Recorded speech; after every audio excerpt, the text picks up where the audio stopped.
Compter sur ses proches, le podcast pour parler budget.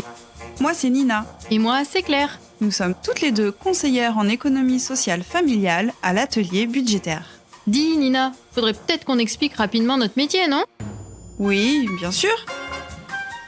À l'association, on accompagne toute personne qui s'interroge sur son budget, qu'elle ait ou non des difficultés. On l'écoute, la conseille et l'aide dans ses démarches.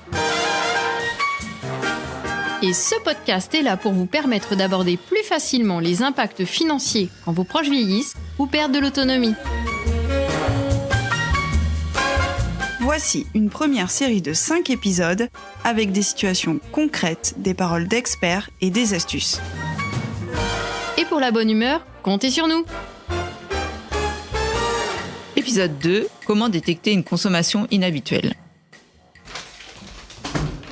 Ça s'est bien passé ta visite à domicile ? Écoute, je veux bien qu'on en parle.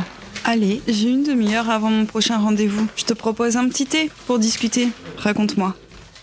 Je suis allée chez Monsieur Pierrot. Je l'avais rencontré il y a quelques mois pour établir son budget. Je l'avais aidé à mettre en place ses prélèvements. Et là, il m'a recontacté récemment pour un courrier qu'il ne comprenait pas. Oui, ok.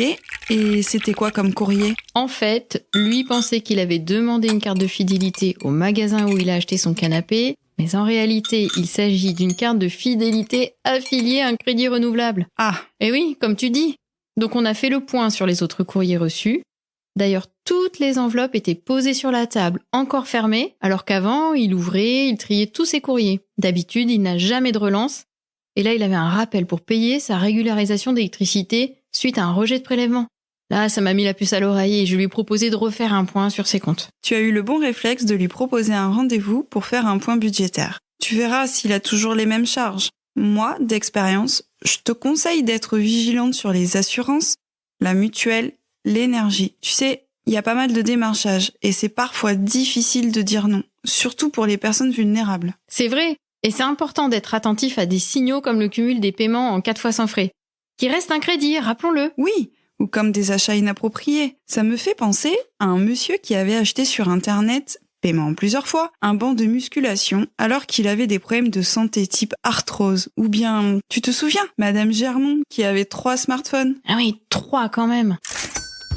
La méthode Bisou, ou comment bien choisir nos dépenses, Colline Rascanière, CESF en Occitanie, formée en thérapie familiale et systémique. J'ai découvert la méthode Bisou en 2018 sur le groupe Facebook Gestion budgétaire, entraide et minimalisme créé par Marie Dubois-Lefebvre et Herveline Verdecken, les fondatrices de cette méthode. J'en ai tout de suite parlé à mes collègues parce que c'est un outil qui peut s'avérer utile pour les personnes qu'on accompagne et puis pour tout le monde en général. Il s'agit d'un moyen mémotechnique pour mieux consommer en limitant les achats compulsifs. Chaque lettre du mot bisou nous amène à nous interroger sur l'achat en question. B comme besoin.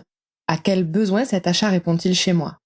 Est-ce que j'ai besoin de réconfort, d'une meilleure estime de moi, de changement, de me sentir aimé à travers un cadeau, etc.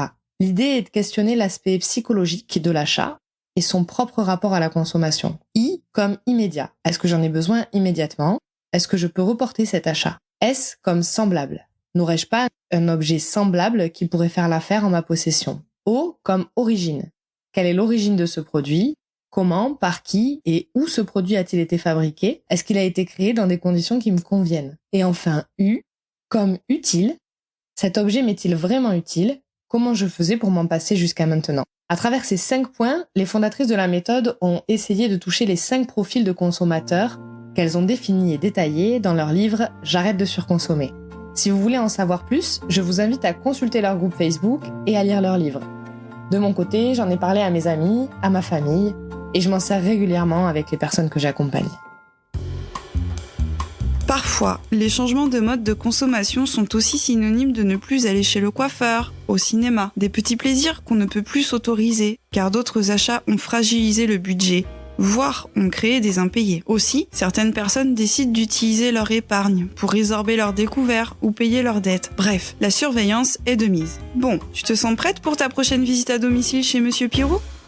Oui, merci pour tes conseils. Je pense que je vais bien prendre le temps d'évaluer sa situation et sa vulnérabilité. Tu sais, pour les seniors, l'âge n'est pas le seul facteur qui définit la vulnérabilité, même s'il y contribue. D'ailleurs, il me semble que c'est l'article 434.3 du Code pénal du 16 novembre 2022 qui dit « La personne vulnérable est définie comme un mineur de 15 ans ou une personne qui n'est pas en mesure de se protéger en raison de son âge, d'une maladie, d'une infirmité, d'une déficience physique ou psychique ou d'un état de grossesse. » Et c'est important de savoir que les lois du Code de la consommation sont protectrices en cas de démarchage par exemple. Et pour en savoir plus, vous pouvez consulter le site. Quel site, Nina ? C'est le site de l'INC, l'Institut national de la consommation, www.inc-conso.fr.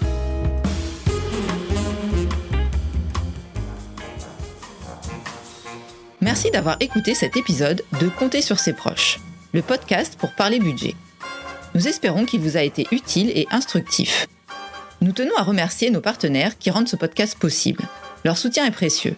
BMS, CARSAT Aquitaine, le département de la Gironde, Malakoff Humanis et la MSA Aquitaine.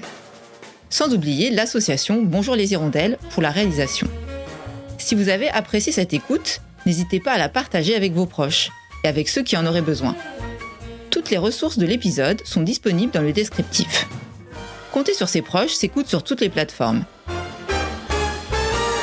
Deezer, Spotify, YouTube, Apple Podcast, Google Podcast. Et grâce à vos commentaires et à vos clics sur les réseaux, vous soutiendrez la diffusion de l'épisode. On compte sur vous. À bientôt pour le prochain épisode. Quelles sont les notions clés du budget ?